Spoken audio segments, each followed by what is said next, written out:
Hey, good evening and welcome to the Los Angeles Jazz Society's Young Musicians Showcase. I'm Mike Todd, president of the LA Jazz Society, and we're delighted you could join us for another evening celebrating the next generation of jazz artists. The Young Musicians Showcase is one of our signature education programs, giving outstanding young artists the opportunity to perform, gain professional experience, and share their music with a wider audience. We're continually discovering exceptional young musicians from across LA, and we're always grateful for recommendations from dedicated teachers, mentors, and fellow students. The LA Jazz Society's mission is to preserve, promote, and advance jazz through education, performance, and community engagement. From Jazz in Schools and Bill Green Mentorship Program to the Young Musicians Showcase, we're proud to support and inspire the next generation of jazz artists.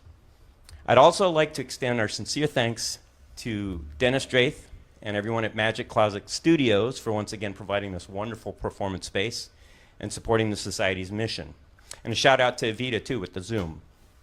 I'd also like to recognize all of the music teachers, directors, mentors, and parents who invest countless hours encouraging and supporting these young musicians. Your dedication plays an invaluable role in helping the next generation of these jazz artists to thrive. And if you're watching live, we'd love to hear from you. So please post your questions in the Zoom chat during the performance, and we'll have live Q&A with Eli following tonight's concert. To learn more about our upcoming events and programs, please visit lajazz.org.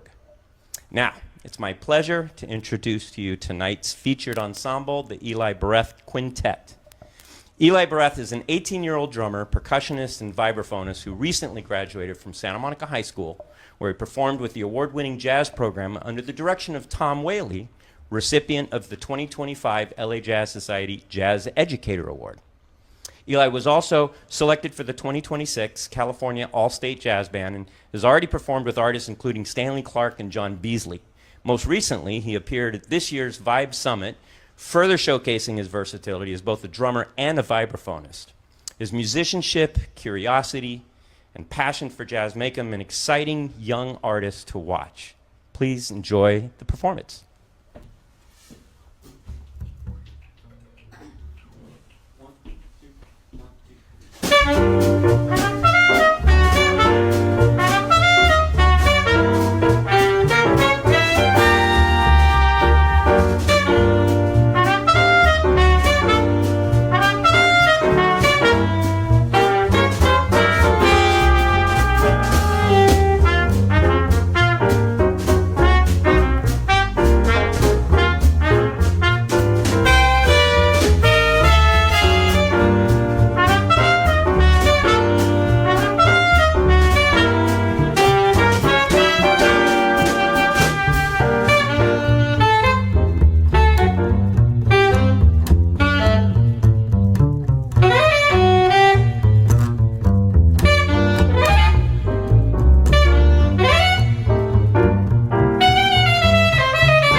Hello, hello. Thank you, everybody, for tuning in for this virtual showcase. My name is Eli Boreth. I'm super excited to be playing at the LA Jazz Society's Young Musician Showcase with this incredible group of musicians who I will introduce shortly. This is such an exciting opportunity, and I'm so grateful to be here today playing this incredible music. That first tune we just played was Billy Strayhorn's Johnny Come Lately. And this band is unbelievable. I'm so lucky to be playing with all these musicians. Next to me on bass, Grayson Fitzgerald, holding it down. On piano, Luca Zamora. On trumpet, we have Tia Lucason. And on the alto sax, the great Chris Poe. Yeah. This is such a trip to be here. This is awesome. We're going to keep it moving with our next tune. This is going to be John Coltrane's Lonnie's Lament.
Once again, that was Lonnie's Lament, composed by John Coltrane.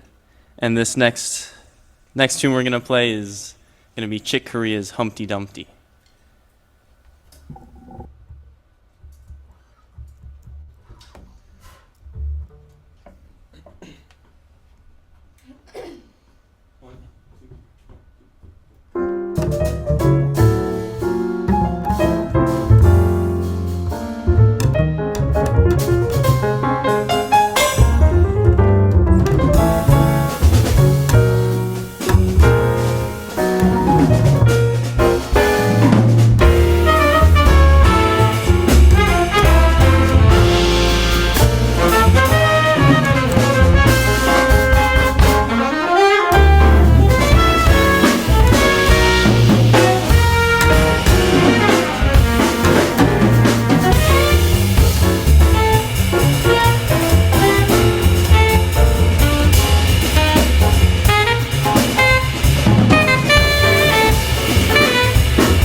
This next tune we're going to play is going to be our second to last tune of the evening. We're going to be playing a Jimmy Heath composition entitled Gingerbread Boy.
Once again, that was Gingerbread Boy by Jimmy Heath. And this last tune we're going to play is an original composition of mine that I wrote, I guess, first a couple months ago, and this is the first real time that we're getting to play it, which is really cool. It's been an incredible journey to work on this piece of music with these musicians, so I hope you enjoy it. This one is called Hours.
second here to. That was great. Wow, what a fun set list. I figure while everybody's just chilling here for a quick second, and before people sign off and we get into the Q&A, I wanted to just make a few. I want to make a few announcements about upcoming events. So, like in September 11th, LA Jazz Society and LACMA Jazz Treasure Awards will be honoring Betty Bryant, and one of our Young Musician Showcase groups will be opening the evening.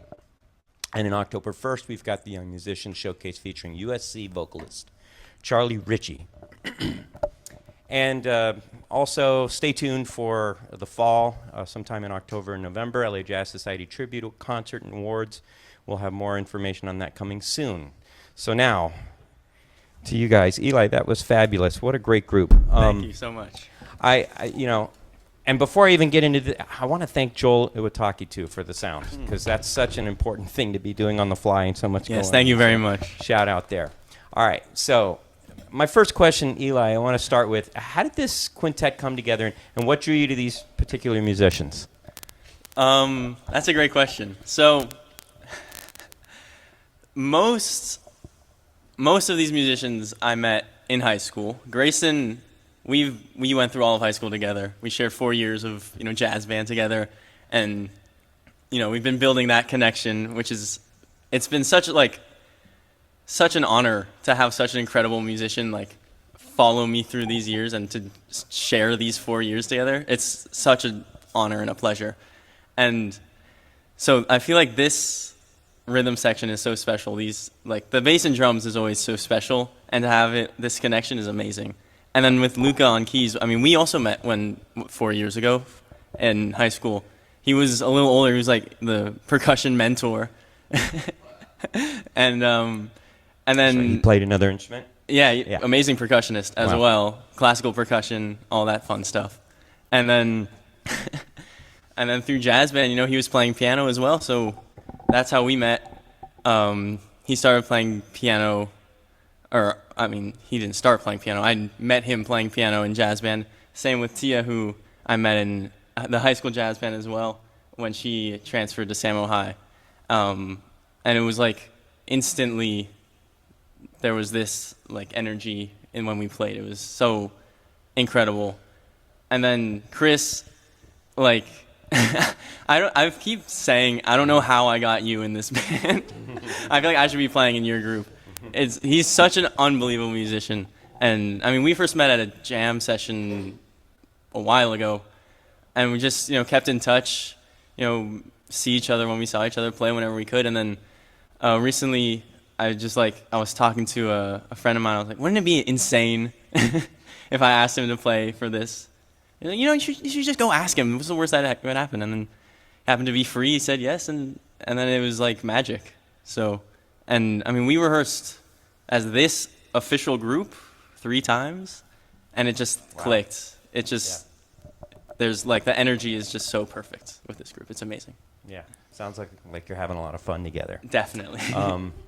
Now, I mentioned earlier you, I guess from your time at Samo High a few years ago, you played with Stanley Clarke and John Beasley. Can you talk about that experience?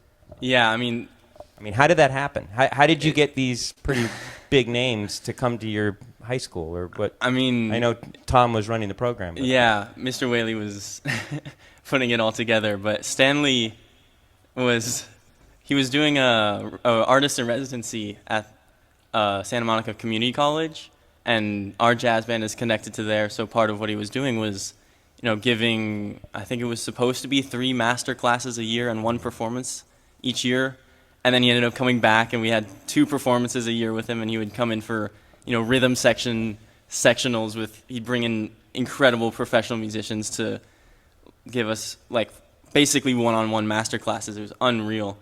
And just to share a room with a legend of that status, and for him to be, open to sharing all his wealth of knowledge with, kids, it's unreal. And, the experience... The past 3 years being able to work with Stanley, it's been eye-opening for myself as a drummer, as a fellow rhythm section player, as a musician, as a human being. It's just like the wealth of knowledge that he has and is able to share, and then to share the stage with him as well is just an Because he unreal performs with experience. you, right? Yeah, Yeah. performing with him, performing with John Beasley and Yeah. the other incredible musicians who Stanley has at his beck and call.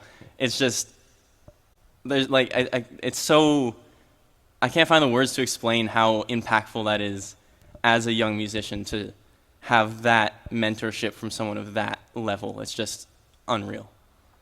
Love it. And I'd love to open it up to the group. I'm reading some Q&A too coming in on the Zoom, Oh. and these are pretty good. And here's one that I'd like to read. It says, Eli, how old were you when you began to play, and how did you make the decision to focus on drums? I heard that you also play vibes. Anything else? So I started playing. My parents are both very musical. My dad's a drummer, which was part of the reason that I chose drums. So from a very early age, me and my brother just took general music lessons. My parents hired, a music teacher to teach us piano or talk about music or just to plant that seed. And then, my dad was a drummer. There were drums in the house. So pretty quickly I was drawn to those. And, with my parents' support and with the incredible support around me, this to be pushed constantly and always have that to fall back on has been just so helpful. So, that support to choose drums was definitely part of it. And then to choose vibes was relatively new. I guess I got into it. I started with drum set and then classical percussion through middle school and high school. And then, in the high school jazz band, it was probably Luca, honestly. Who, Little inspiration there? You should play vibes because, you should play vibes. I'll play vibes. We'll play vibes. So there was a set of vibes there. It's we'll trade off. I'll play one tune. You'll play one tune. And it just kind of just clicked with me to be able to have that, tonal vocabulary alongside the rhythmic and drum set vocabularies. It just I don't know. It was. I don't want to say it was an instant fit because I don't think that's true, but it was a lot of fun and it was just kind of a side thing for a little while. And Are you then challenging each other? Absolutely. Yeah. Always. That's the beauty of it. Yeah. And then I just I don't know. My parents pushed me to keep playing it. So you should really keep focusing on those vibes. You never know where it'll take you. And then it worked out. I got to play at the Vibe Showcase, which is unreal. It's you never know where it's gonna go, where it's gonna take you. I'm reading another one here. It says, Eric Reed asks, who are your favorite musical inspirations, and how do you build your own music and fly on those inspirations? Ooh, that's a great question. I would say my biggest musical inspiration as a jazz drummer would have to be Brian Blade. And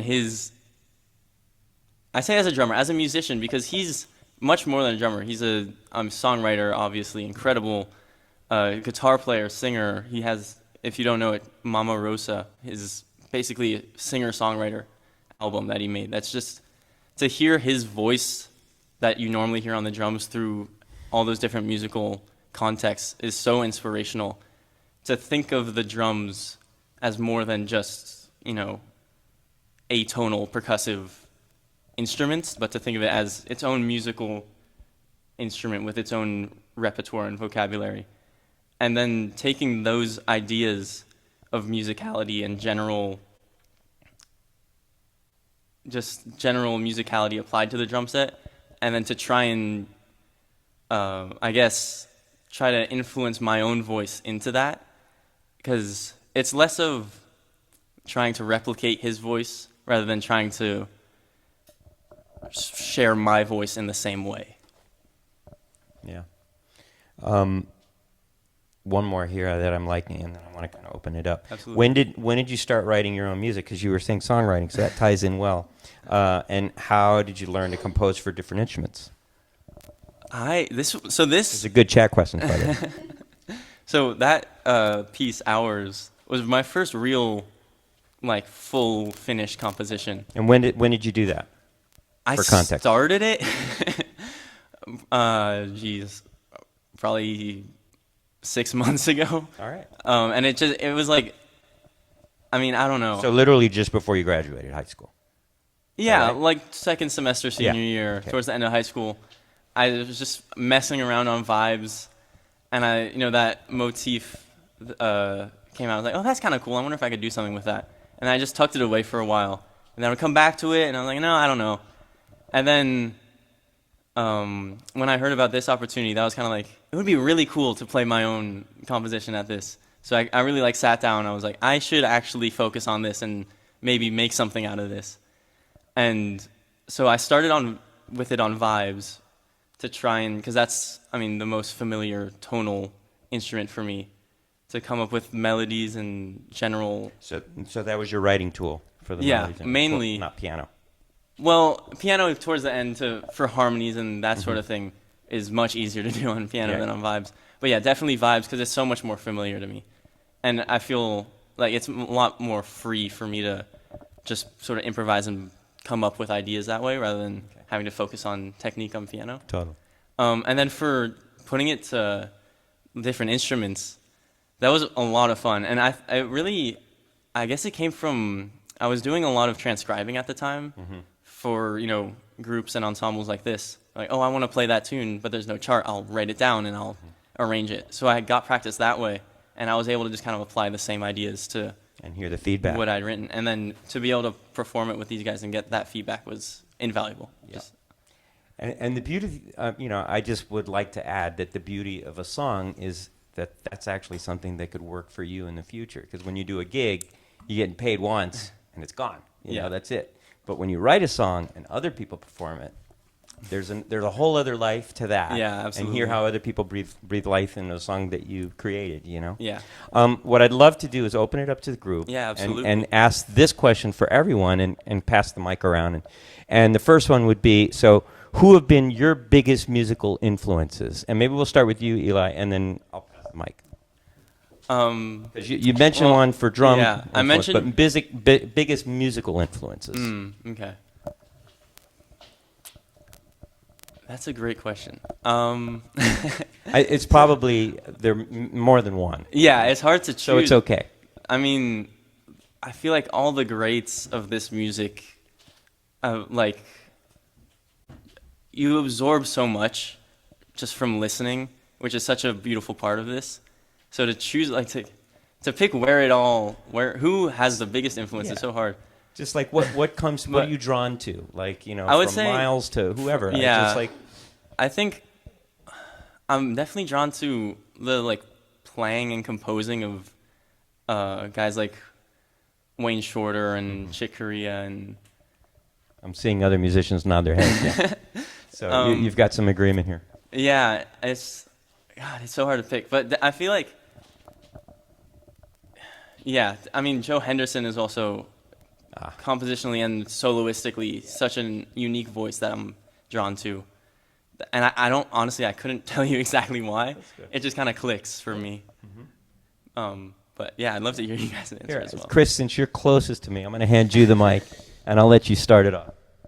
Yeah, so am I looking into the camera, kind of, maybe? Yeah. So my biggest influences, because I grew up playing music in Leimert Park. So my biggest influences, especially when I was in middle school and high school, were Terrace Martin and Kamasi Washington. Just hearing their names growing up and then just seeing all that they're doing. And then, like Eli, I also love Wayne Shorter compositions. His writing is amazing. And then I love Kenny Garrett's sound. The grit and the power that he has behind everything that he plays is really, I want to get a little bit of his sound in my playing. So yeah, those are my guys. Yep. Wonderful. All right. How about, how do you say it, Tiara? Tia. Oh, that's a hard question. I think, I didn't grow up listening to jazz. I kind of joined jazz in middle school, and we played a lot of charts, like Count Basie. I like that old sound. So jazz-wise, I really love Roy Hargrove. I love the hip-hop he adds into it. And, speaking of hip-hop, 90s, Tribe Called Quest. I don't know if you guys know Naughty by Nature.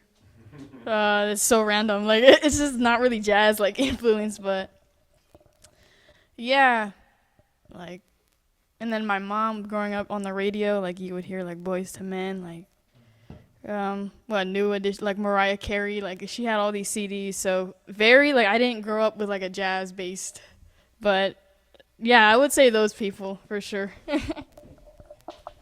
That's the beauty of it is the unique combinations of all these people that you're drawn to kind of help you mold your own voice, you know? I'm Grayson, and I think that yeah. I started on guitar actually. I've been playing guitar for around 7, 8 years now, and so really kind of a lot of random influences. But when I started getting in the jazz world, I think Julian Lage really was a big influence because of just the nature of the instrument that he really used to compose, and just like the love that he developed for his instrument, and just you can hear it in his playing. Definitely Kamasi Washington. I got to see his performance at LACMA last year, and that was like awe-inspiring for me. And yeah, I think for bass players and compositions too, Charles Mingus. We played Fables of Fabas this year, and I've been looking at his music for a while, and the way he composes, it's very raw, a lot of emotion that he gets through the notes. And then for other bassists, I think definitely Christian McBride, just for tone and just like bebop language, and definitely on the classical side too, because I'm a classical musician. I play with Eli, the orchestra, and that sort of thing. Definitely Edgar Meyer. Yeah. Christian, by the way, was honored last year with the Tribute Award with the LA Jazz Society. Thank you. Well, my answer would be similar to Tia's because I also didn't grow up on jazz, so I got into it really late. So all my inspirations and influence are like spread out across all genres, whether it be classical, heavy metal, R&B, whatever. But ever since I got into jazz, I just, I can't stop, playing Chick Corea and McCoy Tyner, all that type of stuff, all that crazy, flashy stuff. That's kind of what's been driving me like, these past 4.5 years playing the instrument. So, that's, yeah. I got one more, and I'll tee it up here, and we'll go around again. Okay. Looking ahead, what are your musical goals for the next few years? Good question. Whatever life is going to throw at me. It didn't pick me up. Maybe that's Answer your question about my goals. Yeah, whatever life throws at me. Yeah. That's it. Right. So, sorry. Continuing to perform. Are you writing too? Yeah. Awesome. I've been writing for a little while. I think that my goals would be to just get my compositions heard and kind of just write more fluidly, and then also expand my playing on the bass, and just play with as many people as possible. Are you? Went to high school with Eli. We graduated together. Yeah, Okay. but I'm off to the East Coast, so I'm gonna study over there with Greg August at Williams. All right. Chris. I'm gonna step into frame. Yeah, I know. It's like I don't want to trip you. So my musical goals, for the next couple of years, I want to release my second project that I've currently been writing, and I want to play shows on the East Coast. So I've been reaching out to a couple places, been hearing back. So hoping to lock in some dates on the East Coast and all that. Which was going to be a follow-up question to make sure if there's any gigs you want to share too that you've got coming up to let people know, in case they can check it out. So, I think my musical goals, I really want to be my own artist. But first, like, obviously, when you start in jazz, you have, like, so many connections. So I think taking advantage of, like, the gigs is so cool. So, yeah, definitely being my own artist. And I'm actually going to school next semester for, like, music industry. So I hope to learn more about, like, the business side so I can know both sides of music. I would also like to produce. Like, I love making beats on my free time. Like, it's just really fun. So music is really not limited to anything. So, yeah. Not just playing. Yeah, those are my goals. It's funny, being a musician is like a window it's a passport into so many opportunities, seriously. And you'll learn to discover that, the fruits of its labor, right? So before we wrap up, we covered everybody's goal, gigs and stuff. Eli, that's right. I can't skip you. Sorry. I feel like, I don't know. I think my goals are just I'm taking a gap year between high school and college to just be able to focus on this music. And what I would like to get out of that is just allow myself to commit myself fully to this music and to the musicians around me, and to like play with as many different people and steal as many ideas, and just expand my horizons as much as I can. I think that's great. And you have something special here, so keep that in mind. I know you're going off to the East Coast. That's, so if there's anything before then, any more gigs you can secure, that'd be great. But anyway, so that's it for tonight. I want to just remind everybody that August is dark, but tune in September. And thank you very much for joining. Signing off. That was great. Cheers.